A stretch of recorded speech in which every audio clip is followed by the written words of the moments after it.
Добрый дзень! Сёння мы пагаворым з вами пра ускладненыя сказы. Адразу ж узнікае пытанне, якія сказы называюцца ускладненымі. Ускладненымі называюцца простыя сказы, якія змяшчаюць дадатковае паведамленне. Такім чынам мы можам выдзеліць наступныя групы ускладненых сказаў.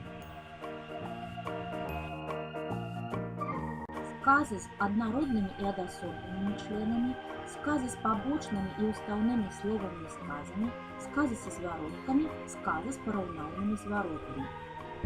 І падрабязней мы сёння спынімся на сказах з аднароднымі членамі.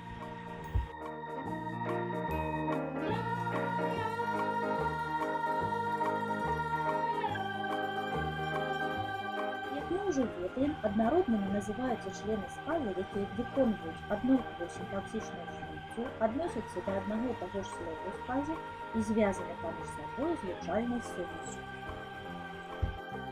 Аднароднымі могуць быць як галоўныя, так і даданыя члены сказа.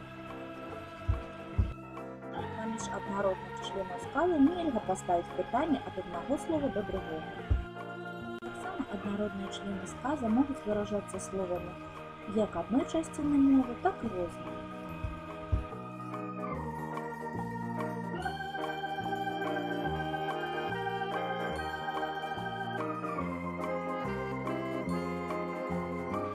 У рад аднародных членаў могуць уваходзіць непадзельныя словазлучэнні і фразеалагізмы.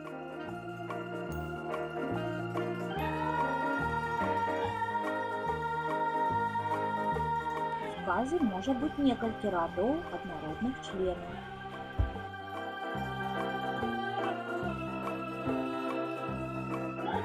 Якія ж словы не будуць з'яўляцца аднароднымі членамі? З'яўляюцца аднароднымі членамі сказа словы, якія паўтараюцца з мэтай узмацнення сэнсу. Устойлівае спалучэнне слоў тыпу «ні свет, ні зара», то бокам, то скокам, ні жывы, ні мёртвы, ні слова, ні паўслова, яны будуць з'яўляцца адным членам сказа. А таксама словы, якія удакладняюць сэнс папярэдніх слоў. Дзякуй за ўвагу, да новых сустрэч!